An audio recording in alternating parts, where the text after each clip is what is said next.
Yo, what's up guys? d-cell here, back with some final gear. And today I'm going to be going over the Season 2 Evangelion Collab. I'm going to do a complete overview of the event, talk about everything you need to know, including the units involved with it. Also, be sure to like, comment, and subscribe if you end up liking the video for any reason at all, as all of that helps me out. And we are doing a 2,000 subscriber push on YouTube. Once we hit 2,000 subscribers on YouTube, I will be doing a $20 giveaway, so keep your eyes open for that. Also, I do stream over at twitch.tv/d-cellgaming every Monday and Thursday, so be sure to follow me over there if you're interested in our adventures. Alright guys, let's go ahead and dive in game and talk about everything you need to know. The very first thing you need to do in this Evangelion collab is go to the shop every single day. You need to be doing this every single day. That's like the first thing you do. Go to the EVA, the gift packs and the EVA Season 1, and you're gonna go get the Nerve tickets. You get one of these for free, just like in the Season 1, and the Season 2 also gives you one of these as well. Every single day you get a free ticket, so you can save these up, do a 10 pull, whatever. These are free summons. Do not miss this. It is a free opportunity, just, you know, for no reason. So definitely get these things. Also, one thing that I want to point out, every week you will get a EVA Collab recruitment ticket. Now these are really good deals. It's 1920 free crystals and you end up getting 15 summons. So if you do the math, you actually save about 300 crystals on that. So if you're going to be summoning, this is a good pack to pick up once a week. Also, I'm super excited because they did give these 800 paid crystal packs for all of the collab units, including this Season 1. So this is a great time to go in. If you want to pay a little money, you're going to get 50 of these sequences. It is a great way to go ahead and get your talent level all the way to floor 10. You can fix your EVA 1 collab units, and you even have some for the EVA 2. So this is really good. I'm glad to see them actually doing some smart monetization for the game, and all of these low paid crystal packs for the skill currencies is also really good deals as well. Okay, so let's go ahead and jump into the event itself and talk about everything you need to know. The EVA 2 collab works exactly like the EVA 1 counterpart. This is Season 2, I guess, of Season 1, however you want to classify it, but it works exactly the same. You have all of the menus are the same. You have the same battle setup where you have a boss. You know, EVA 1 you had the angel boss. So you still have those boss encounters every so many hours, and you get so many free boss tickets, and, you know, so on and so forth. You have normal, hard, and challenge modes. All of that is the same. So if you played the original EVA 1 collab season, all of this is going to be very familiar. But with that said, let's go ahead and dive in and talk about what everything is. If you go to the battle menu, you're going to have these normal stages. You clear the normal stages, you go to hard, and these hard stages up to 10 times a day, you will be getting this currency here, the cat ear beret, and this is used to increase the fondness level of the particular pilots within the collab. Not the fondness level of the pilot, but in the collab event itself, but we'll go over what all that means. But you can only get 10 of these a day. These also will give you the battle plans, which are used for the pools. It's going to giving you the ID cards. It's going to give you all the currency that you need. So this is primarily what you're going to farm every single day and waste all of your vigor or your stamina, whatever you want to call it. These are the stages that you're primarily going to be using. However, the challenge stages you can do once a day, and you will get skill currencies for the collab pilot. So it is very important that you clear out all of your challenge modes for the day. Once you 3-star any event, you can sweep it instantly. So that is very nice. And like I said, the boss challenges here, they work exactly like EVA 1. You go in here, you're going to get some rewards, and these rewards you're going to use for the contribution of the restoration, but we'll go over all that in just a minute. So let's go ahead and break down one by one what you need to know, starting with the shop. The shop here is just like every other shop. You're going to get some of these badges. You spend the badges, you get currency. A few things that you need to keep in mind: every 5, 10, and 15,000 contribution, more of the shop is going to unlock. So you definitely want to make sure that you get to 15,000 contribution and that you snag these 10 scatter modules. Scatter modules are very, very important for powering up your units. You're going to need 800 of the badges to get all 10, okay? Also, you definitely want to get the skill currencies. You want to get your Asuka dupes. You want to get your passion roses. You're going to want to pretty much clean out this shop as much as possible, but those are the items you're going to want to look for. You also get Asuka's custom mech. You get some backdrops and things like that. So overall, just make sure that you're farming out the event, and this will come naturally.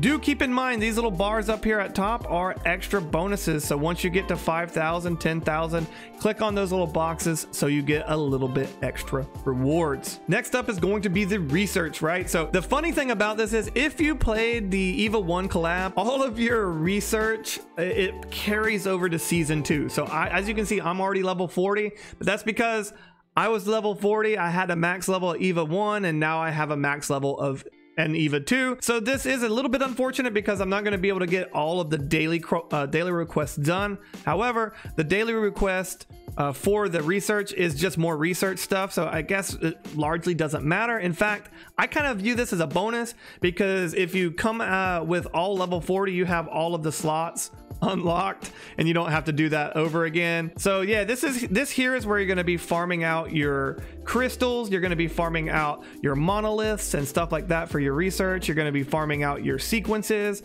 and stuff like that. So as you can see, you get you just get a bunch of crystals and a bunch of sequences.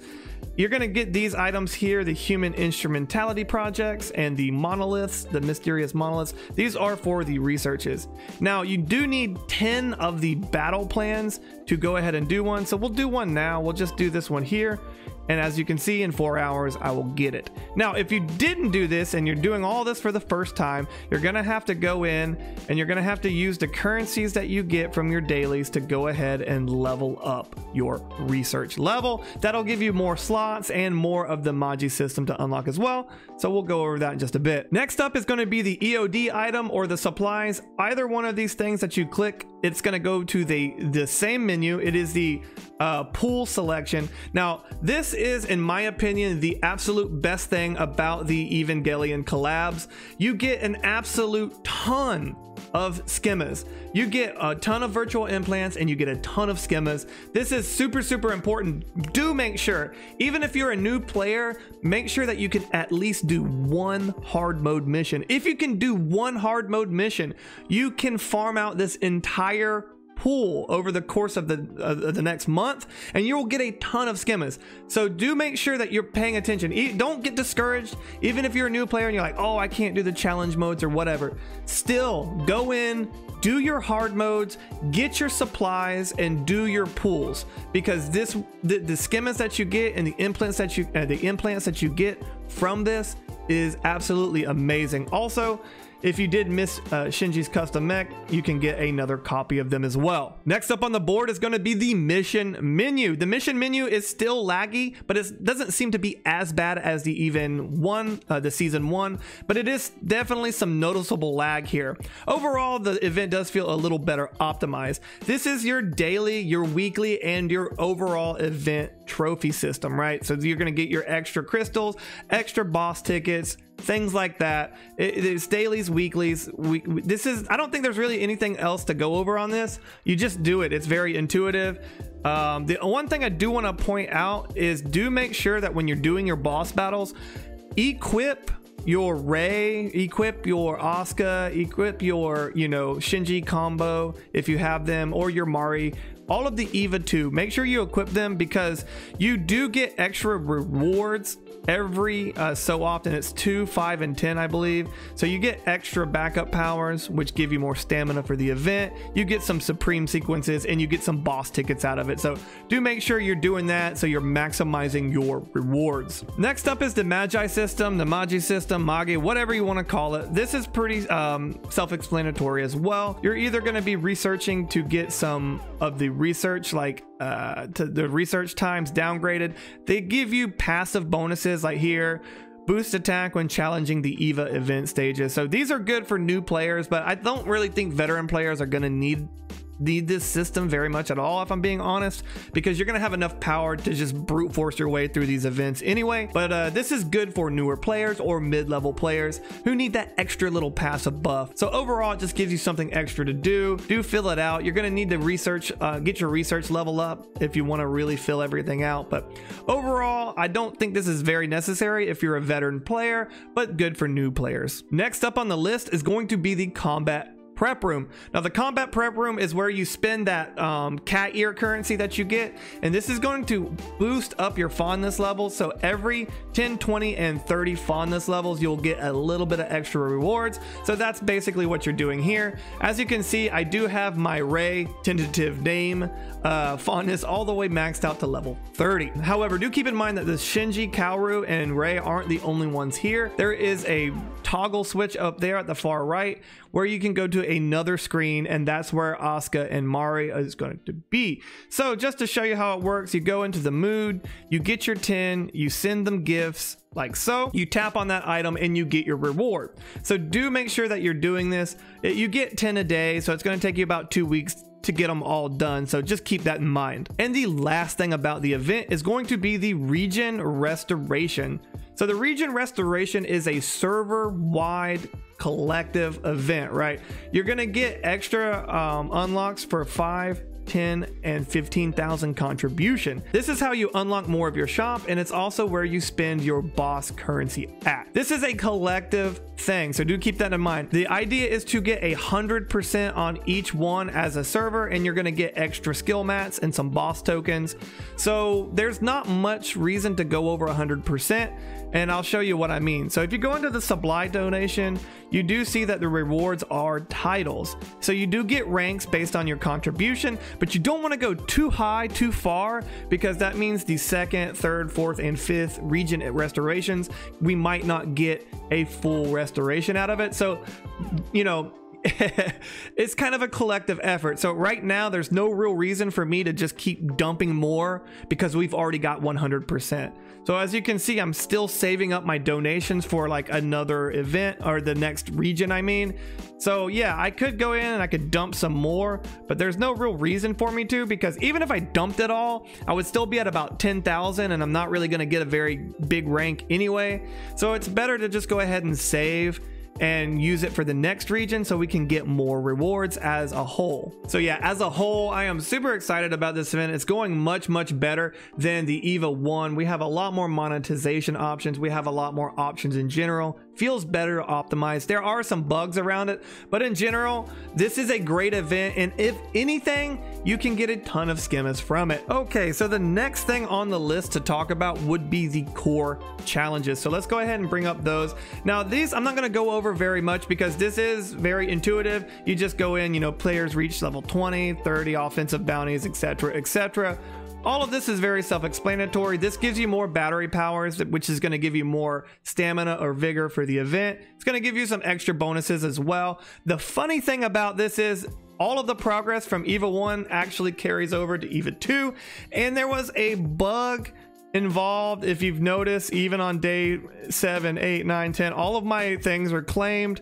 So there was a bug here. I don't think they ever actually fixed it, but it does benefit the player. So there's no reason for you not to go and claim them if you can. Now, one thing to note about the core challenges is the bounty missions are an absolute pain in the, and that is because you have to do them one at a time. You can't sweep them. If you sweep them for 10, you only get credit for 1 clear. So you physically have to clear the stage 30 times. So this complete 30 escort bounties, I have to physically do 30 escort bounties. So it's absolute pain, but yeah, there's only 3 of them out of 30 of them, so it's not that bad, but it is just, it's annoying. Next up on the list is going to be the skins. This is again something I'm not going to go over very well. I don't really think any of them are very good, like this Shinji Kaoru. Like, I mean, I guess if that's your thing, go for it. The bridge artwork here, I actually do like this one. This would be the only one I would be tempted to get, but all of them just kind of seem, I don't know, maybe if you really like the characters, you know, you would buy them, but I just honestly, I don't really see anything particularly gripping about any of these skins. And that's gonna bring us to the recruitment of the collab.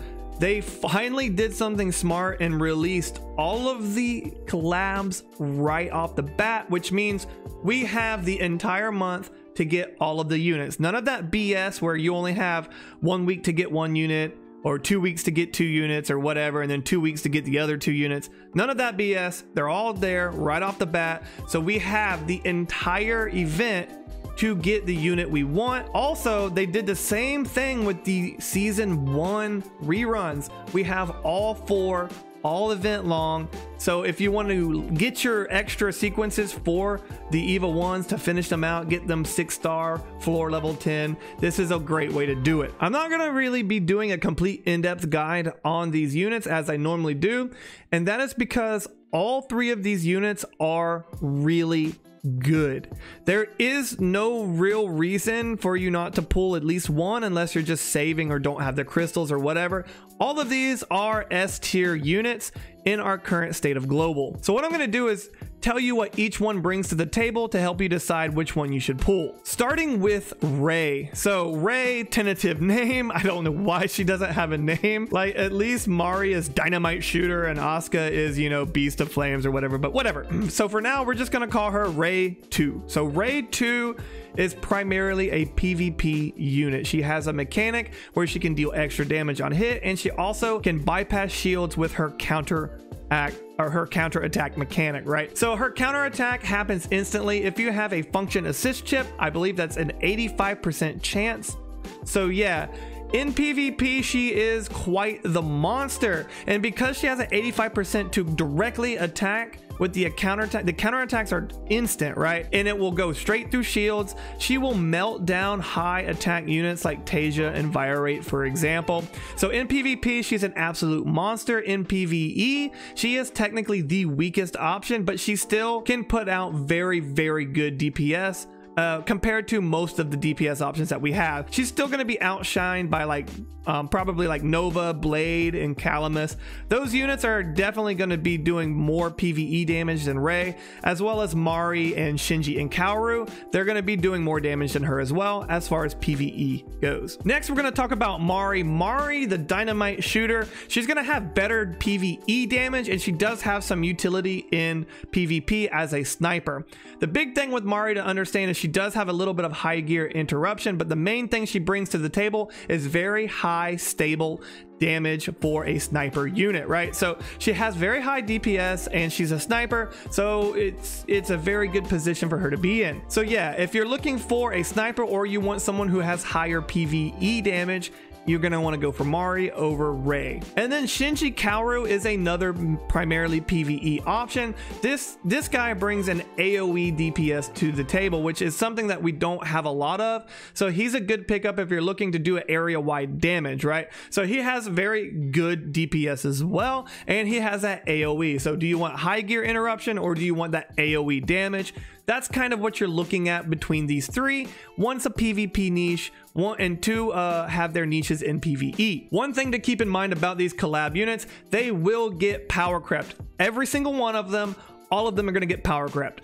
It's just what it is what it is. Now, you will get use out of all of them, so don't let that discourage you. The one thing, this is how I would rate them, right? I think Ray is probably the better pool if you're a veteran player. If you're a veteran player, you're probably going to get more use out of Ray because she has those niche PvP uses, and she can have those niche like shield bypass usage, right? So I think in the long run, she's going to end up getting more use. In the short term, you won't get as much use of her as you'll get Mari and Shinji. Mari's problem is she's going to get power crept super hard instantly once Lillian comes. When Lillian finally does drop, you won't have a use for Mari. It is what it is. You probably will never put her in your team again once you have Lillian. It is what it is.